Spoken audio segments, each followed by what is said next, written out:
Hey, folks, welcome back to the program. This is Chris in Georgia. Still down here in Georgia, Jimmy Carter country, who recently passed away, the oldest surviving American president, James Earl Carter. President from 1976. He won the elections from 77 to 81 when Reagan took over for him. Man lived to be 100 years old plus. That's some good innings, although it's kind of sad to see the end, but he had a good life. Did happen to have for humanity. Not my favorite president, and one reason why I'm a conservative is because of Jimmy Carter and what happened in the mid-1970s in my youth. But anyway, this isn't about Jimmy Carter or Georgia and peanut farmers. This is another conversation with a South African who came over here under President Trump's effort for the Refugee program. And my guest is another person that, for security reasons, has preferred to remain off camera, but you'll be able to hear her on the microphone. So my guest this evening is Elaine, and we're going to talk a little bit about her experience and how she found out about the program. And this is another of the Mint interviews, not a Mentos, not the Fresh Maker. Don't worry about it. You can get something else to clean up your breath. This is simply a mini interview, and we're going to talk briefly, and at some stage later, we'll probably do a full-on interview. So let's go ahead and get started with this conversation with Elaine. So Elaine, good evening. Welcome to the program. Good evening, Colonel Wyatt. Well, it's a pleasure to have you join me. I appreciate it. Thank you.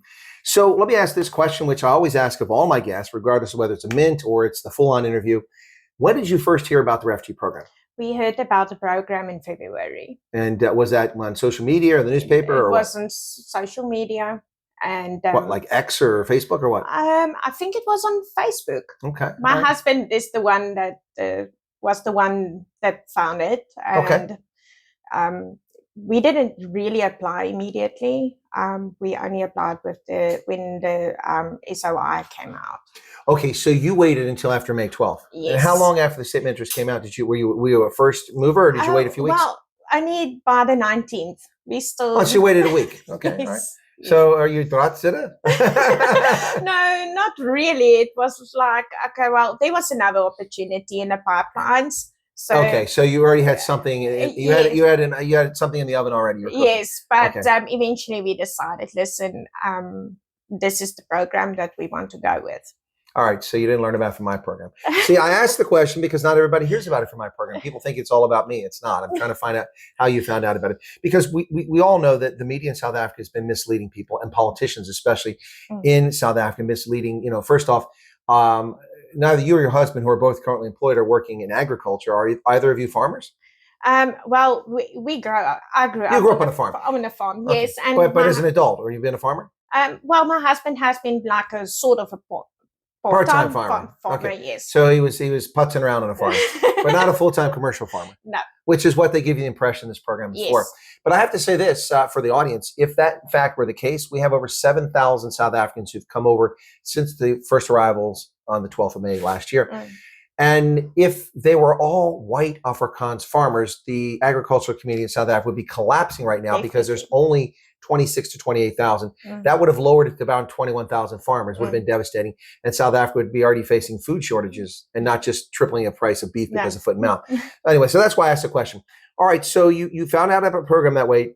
What did you think? I mean, even I was shocked to hear I wasn't shocked to hear him sanction South Africa and say, we're going to stop foreign assistance because we can't tolerate this nonsense. Whoops.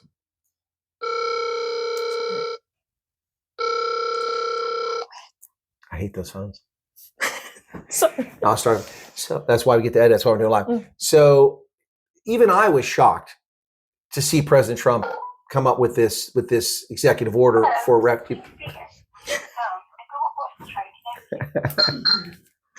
I've got a spam caller. It's okay. That keeps on phoning. Sorry. Oh, they really keep on phoning, don't they?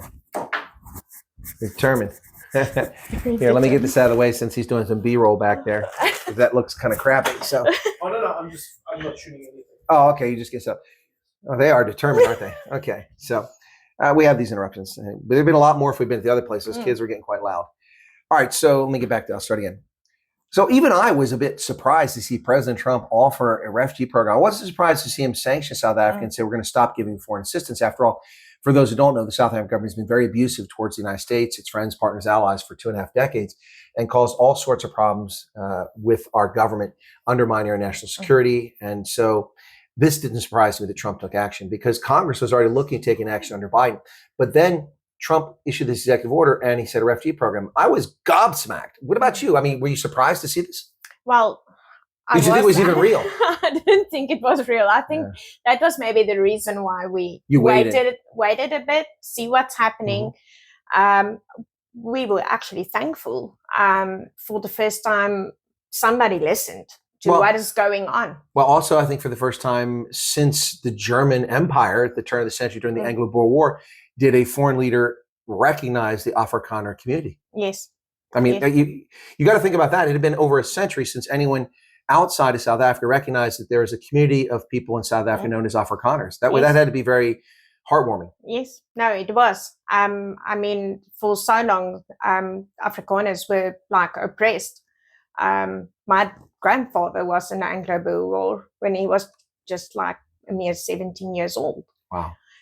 So for us, it was a big thing. Yes, it's a blessing. Okay. For somebody to listen at eventually. So you put in the statement of interest in late May, and then you waited a bit, did you not?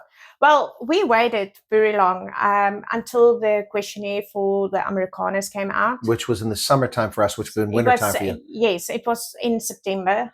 Yeah, the end of our summer. Yeah. So we applied. We got an email that so you did the statement of interest in May. Yes. Then you sent a subsequent thing in through the Amerikaners. Yes. Okay. Yes. And then we got an email from Amerikaners to acknowledge that we have completed it. And then we got the email from CWS that they Church World Service. Yes, with the unique case number, and they will phone us. And then it went dead silent. Crickets. Yes. My friend that applied at the same time we did everything together with the Amerikaner questionnaires. She got an email saying they're going to phone her. A week later, she went for all the interviews. And now, is she here? Yes, she landed in December already. Oh, ahead of you. Yes. Okay. But I think because everything just went like dead silent, we were like, okay, well, it's not happening for us. It's not happening for us. Well, you're far from alone in that, Elaine. There's a lot of people who think that's the case. But as I try to tell people, and I know it's easy for me to say, it's much harder for people to be patient when they're in that situation. It's kind of a crucible of anxiousness and concern and feelings about whether, am I going to be rejected? Is it going to be enough? Can I get out of here? It's easy for me to say, but I've told people that this is an 18 to 24 month process normally at a minimum. And that for people to think that they can come over in 2 or 3 or 4 months is unrealistic. But you waited longer than that. But eventually the call came. Yes, the call came end of November or beginning December. It was around there. Just before the Christmas exodus. Yes. So we went for the our CWS interviews on the pre-screening interviews on the 10th of December. The 11th of December, we went for our medicals. So at least they did that back to back, so you didn't have to make 2 trips. Yes, we requested it because we were driving quite a ways. Quite a while. And then we asked them about the USCIS interview, and they said only in January because they are closing for Christmas, which is what I predicted. Yes. Long before Christmas came. Yes. Son of a gun. I'm only off by 2 days. I said 15 December to 5 January, and I was looking at the holidays and weekends, and they still were flying on the 17th. Anyway, sorry I had to put a feather in my cap. Every now and then you gotta be boastful, I guess, So I suppose that's a sin, but I mean, God will forgive me. Anyway, but seriously, all right, so you came over. Let's talk about the arrival. When you arrived here in the States, were you greeted by your agency?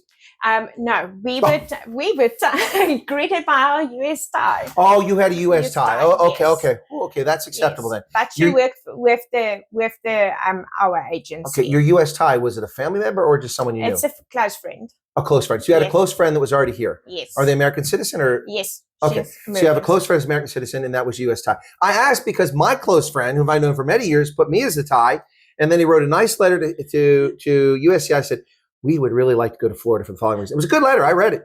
And then he went to Milwaukee, Wisconsin, of course. Nowhere near me. I mean, it's like a 3-day drive from where I'm at, or 2-day drive. All right. So your American Link picked you up at the airport? Yes. Okay. Yes. And then brought you, were you in a temporary lodging? Well, we stayed in a hotel in Monroe for 2 weeks. Hotel Monroe? Yes. The only thing I could find in Monroe is a Quality Inn. Okay, I'm not going to ask. I was looking for a hotel last night. We won't go any further than that. Okay, I'll take your word for it.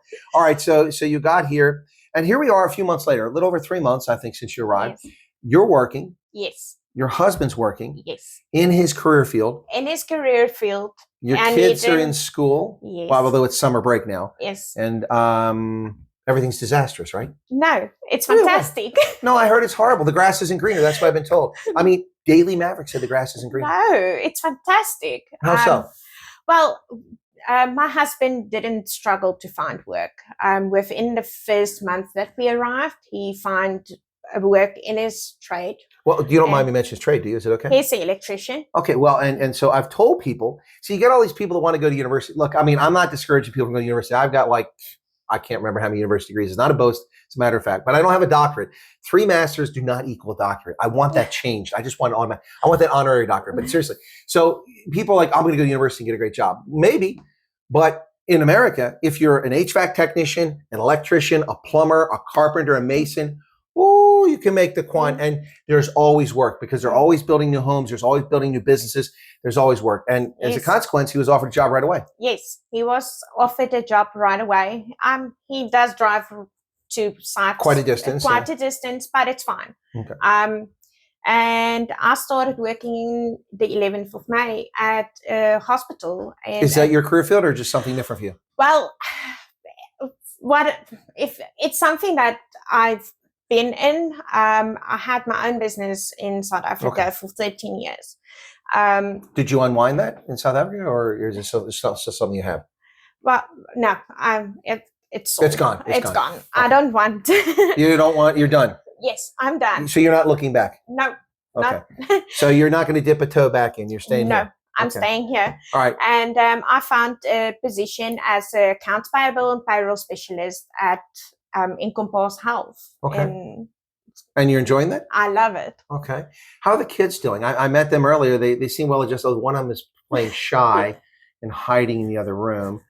Anyway, how are the kids doing? Are they adjusting well? Well, the kids doing fantastic. Okay. Our oldest daughter is playing basketball. She did softball tryouts. Okay. Little one is adjusting, and I mean, if I say they did great in school, it's an understatement. Excellent. They settled in quickly. Mind you, they're already starting to have the American accent already. Yes, I noticed that. Especially the Southern accent. Yeah, you got to be careful, y'all. That'll be coming out soon. Anyway, all right. So let me ask this question. I mean, are you interested in doing a full-on interview later on? Yes. We'll do that later on once I get back in the studio. We'll use Zoom and we'll do the way I've always done that. But we're going to wrap up here because it's a mint and the mini interview. And so I want to ask you a couple questions very quickly before we wrap up. So in South Africa, were you truly feeling persecuted from past persecution, or was it a concern about the future, both? Well, it was, like I said, I grew up on the farm. Mm-hmm. I grew up in fear. I mean, it's... So what part of the country was this? In the Free State. Okay, yeah. I mean, it's no... Were you anywhere near the border with Lesotho? Or? No. Okay. No. We were mostly on the border line, from Northern Cape and the Free State. Okay, out that side. Yeah. Yes. Out past Kimberley, out to the west. There. Okay. Yes. So it's there was a few farm murders in the district area that I grew up. It's no way for a child to grow up with a father that has to enter the house before you with a firearm. Just to clear the room. Just to clear the room. Yeah. To know where your escape routes are, how to drive.